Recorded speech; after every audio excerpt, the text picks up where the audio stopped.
Game बनाने के लिए हमको चाहिए एक गेम सीन, और आप इधर सीन्स वाला सेक्शन पे जाओगे तो इधर ऑलरेडी एक डिफ़ॉल्ट सीन क्रिएट किया हुआ है, और इस सीन का हम नाम दे देते हैं गेम सीन।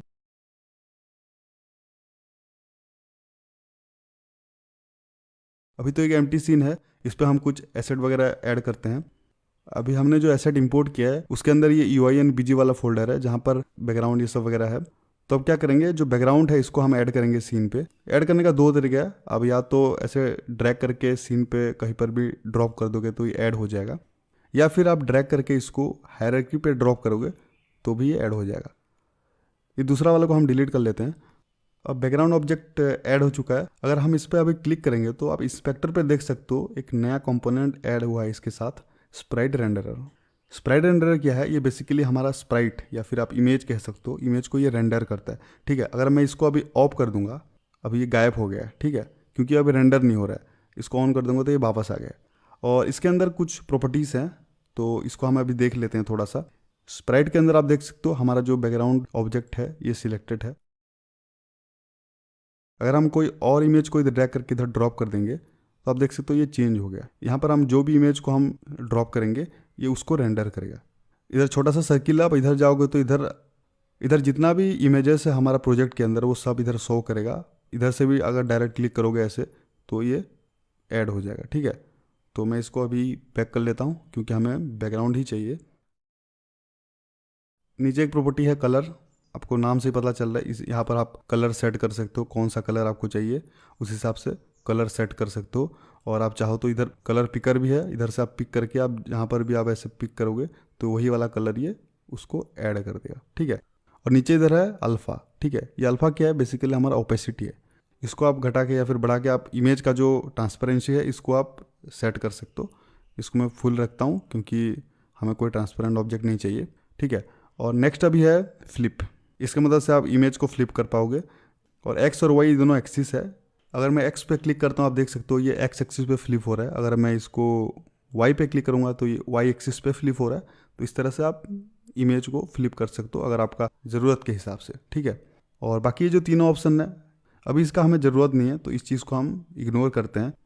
मटेरियल जो है ये 2D पे उतना ज़्यादा यूज नहीं होता है इसका, 3D पे मटेरियल का बहुत ज़्यादा यूज होता है। तो इसके बारे में हम जब 3D गेम बनाएंगे तो इसके बारे में आपको एक्सप्लेन करूँगा। जो इंपॉर्टेंट चीज़ है ये है सॉर्टिंग लेयर। ठीक है, इसके बारे में हम देखते हैं। सॉर्टिंग लेयर बेसिकली क्या होता है।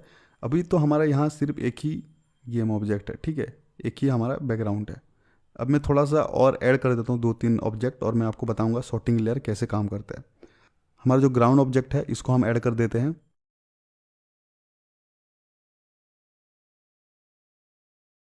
और हमारा जो कैरेक्टर है फ्लैपी बर्ड, ठीक है, फ्लैपी वाला कैरेक्टर है, यहाँ कैरेक्टर के अंदर आपको दिख जाएगा। तो इसको भी हम ऐड कर देते हैं। अब आप देख सकते हो हमारे पास 3 ऑब्जेक्ट आ गए।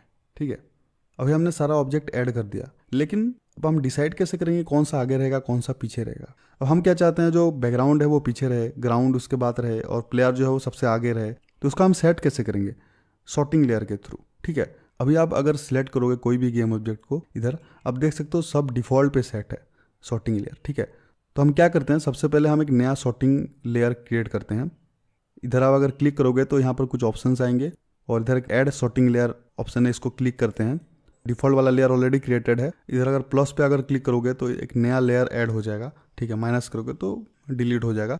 हमें 3 लेयर क्रिएट करना है। ठीक है, एक बैकग्राउंड लेयर, एक प्लेयर के लिए लेयर, और दूसरा है ग्राउंड लेयर। तो हम 3 लेयर क्रिएट कर देते हैं और इनको हम नाम दे देते हैं बैकग्राउंड, प्लेयर और ग्राउंड। अब डिफाइन कैसे करेंगे कि कौन सा आगे रहेगा कौन सा पीछे रहेगा। तो आप देख सकते हो कोई भी लेयर को अगर मैं क्लिक करूँगा और इसको अगर मैं ऐसे ऊपर नीचे ऐसे माउस को लेके जाऊँ तो लेयर को इस तरह से हम अरेंज कर सकते हैं। और सबसे जो ऊपर लेयर है वो हमेशा 0 होता है। और जैसे हम अरेंज करते हैं ऊपर, आप साइड में इधर देख सकते हो लेयर नंबर जो है ऑटोमेटिकली वो अरेंज हो जाता है अपने हिसाब से। और सॉर्टिंग भी इसी तरीके से होता है, जो लेयर 0 है वो सबसे पीछे होता है, और उसके बाद 1, उसके बाद 2, इस तरह से लेयर अरेंज होते हैं। ठीक है, तो हम क्या चाहते हैं, बैकग्राउंड जो है वो सबसे पीछे रहे, तो बैकग्राउंड को हम ऊपर रख देते हैं। उसके बाद हम क्या चाहते हैं, ग्राउंड। ठीक है, तो हम ग्राउंड को रख देते हैं, और उसके बाद प्लेयर। अब ये सॉर्ट हो चुका है। अब क्या करेंगे, हम हमारा जो गेम ऑब्जेक्ट है बैकग्राउंड, उधर जाते हैं। अब अगर हम इधर सॉर्टिंग लेयर पे क्लिक करेंगे तो आप देख सकते हो हमने जो 3 लेयर क्रिएट किया हुआ है ये आपको शो कर रहा है। ठीक है, तो हम बैकग्राउंड लेयर पे सिलेक्ट कर देते हैं। और ग्राउंड के लिए हम ग्राउंड लेयर सिलेक्ट कर लेते हैं और प्लेयर के लिए जो है प्लेयर लेयर सिलेक्ट कर लेते हैं, ठीक है। और आप देख सकते हो अभी ये सॉर्ट हो चुका है। सॉर्टिंग लेयर के नीचे और एक प्रॉपर्टी है, वो है ऑर्डर इन लेयर। इसका क्या मतलब है? अब देखो हमने 3 लेयर तो क्रिएट कर दिया। अब मान लो हमने और एक गेम ऑब्जेक्ट ऐड किया। हम एक काम करते हैं, ये जो पाइप है इसको हम ऐड करते हैं, ठीक है। अब इसको हम कहाँ पर सेट करेंगे? अब ये जो पाइप है ये भी ग्राउंड लेयर के अंदर आता है, ठीक है। तो इसको भी हम ग्राउंड लेयर पे सेट कर देते हैं।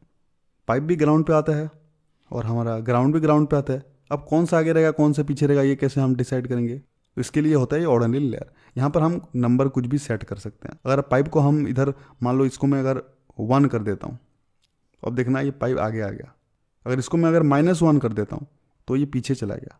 जिसका नंबर ज़्यादा होगा वो आगे रहेगा, जिसका नंबर कम होगा वो पीछे रहेगा, ठीक है। आप कुछ भी सेट कर सकते हो, या तो आप ग्राउंड को 1 कर सकते हो या फिर पाइप को -1 कर सकते हो। जो नंबर बड़ा रहेगा वो आगे रहेगा, जो नंबर कम रहेगा वो पीछे रहेगा, ठीक है। गेम ऑब्जेक्ट का नाम कुछ ज़्यादा ही लंबा है तो इसको मैं रीनेम कर देता हूँ ताकि हम इजीली इसको आइडेंटिफाई कर पाए।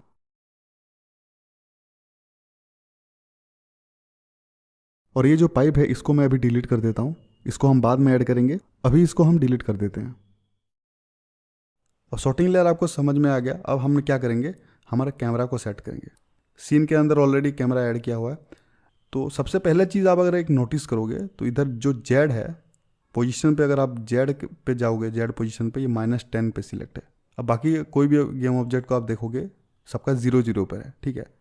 मैंने पिछले वीडियोस में आपको एक्सप्लेन किया था कि position x axis y axis z axis position ये कैसे काम करता है। 2D पे हमारा सिर्फ एक्स और वाई एक्सिस काम करता है, ठीक है। जेड एक्सिस का कोई काम नहीं होता है। लेकिन हमारा कैमरा जो है ये -10 पे क्यों है? सीन के अंदर आप देख सकते हो एक छोटा सा टैब है 2D। इसको अगर मैं अनसिलेक्ट कर देता हूँ, आप देख सकते हो ये 3D विजन पे दिखा रहा है, ठीक है, हमारा जो ऑब्जेक्ट। और आप देख सकते हो हमारा ऑब्जेक्ट कैसे है।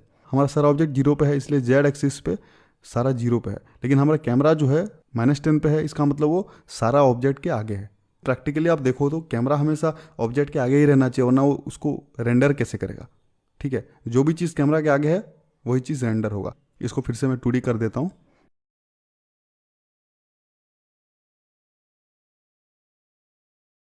कैमरा के अंदर एक कैमरा कंपोनेंट होता है जिसमें काफ़ी सारे प्रॉपर्टीज़ होते हैं, तो इनको हम एक बार देख लेते हैं। 2D कैमरा में आपको ज़्यादा कुछ चेंजेस करने नहीं होते हैं। 3D में जब आप कैमरा सेट करेंगे तब आपको बहुत सारा ऑप्शन उसमें दिख जाएंगे, तब हम उसके बारे में बाद में देखेंगे। अभी सिर्फ एक ही चीज़ है जिसके बारे में हमें जानना है, वो है कैमरा साइज, ठीक है। बेसिकली इसको आप जूम इन जूम आउट कह सकते हो। साइज जितना ज़्यादा कम होगा ये उतना पास से रेंडर करेगा, और जितना ज़्यादा होगा ये उतना दूर से रेंडर करेगा। दूसरा क्या है, एस्पेक्ट रेशियो। यहाँ पर अगर आप गेम सीन पे जाओगे तो इधर आप देख सकते हो एक टैब है। इसको अगर आप क्लिक करोगे तो यहाँ पर काफ़ी सारे एस्पेक्ट रेशियो रिजोल्यूशन आपको दिखा रहा होगा। यहाँ पर आप कोई सा भी सिलेक्ट कर सकते हो, किसी पे अगर आप सिलेक्ट करोगे उस हिसाब से आपका एस्पेक्ट रेशियो सेट हो जाएगा। आप चाहो तो रिजोल्यूशन सेट कर सकते हो या फिर आप एस्पेक्ट रेशियो सेट कर सकते हो कि आपको 16:9 चाहिए या फिर कैसे चाहिए, ठीक है। हमें चाहिए 1080p और पोर्ट्रेट चाहिए, तो इसलिए उसको सिलेक्ट करते हैं। अब देख सकते हो अभी स्क्रीन का साइज कुछ चेंज हो गया है। गेम व्यू अभी थोड़ा सा जूम हो गया है। यहाँ पर ऊपर जो स्केल है इसको आप इंक्रीज या फिर डिक्रीज करके इजीली गेम व्यू को जूम इन जूम आउट कर सकते हो। इससे आपका ओरिजिनल गेम को कोई फर्क नहीं पड़ेगा। जब आप गेम को बिल्ड करोगे तो आपने जो भी एस्पेक्ट रेशियो सेट किया है उसी हिसाब से गेम बिल्ड होगा। गेम को अच्छे से देखने के लिए आप इसको जूम इन जूम आउट कर सकते हो, इससे आपका ओरिजिनल गेम को कोई फर्क नहीं पड़ेगा। मैंने यहाँ पर एक छोटा सा चीज़ नोटिस किया, आपके वर्जन में ऐसा हो सकता है या फिर नहीं भी हो सकता है। जब मैं इसे प्ले कर रहा हूँ तो ऑटोमेटिकली गेम व्यू जूम हो जा रहा है। ये बात का फुटेज है, मैं आपको इसलिए दिखा रहा हूँ। अगर आपके में ऐसा कुछ इशू आ रहा है तो आप इसको इजीली सॉल्व कर सकते हो। ये गेम व्यू से रिलेटेड था, इसलिए मैंने क्या किया, यहाँ पर और एक गेम टैब ऐड कर दिया और जो पहला वाला गेम टैब है इसको मैंने क्लोज कर दिया। उसके बाद ये सॉल्व हो गया।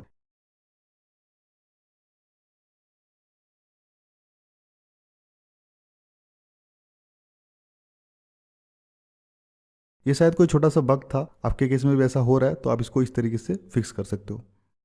कैमरा साइज को भी हम थोड़ा सा बढ़ा देते हैं ताकि हमारा गेम के हिसाब से फिट हो जाए।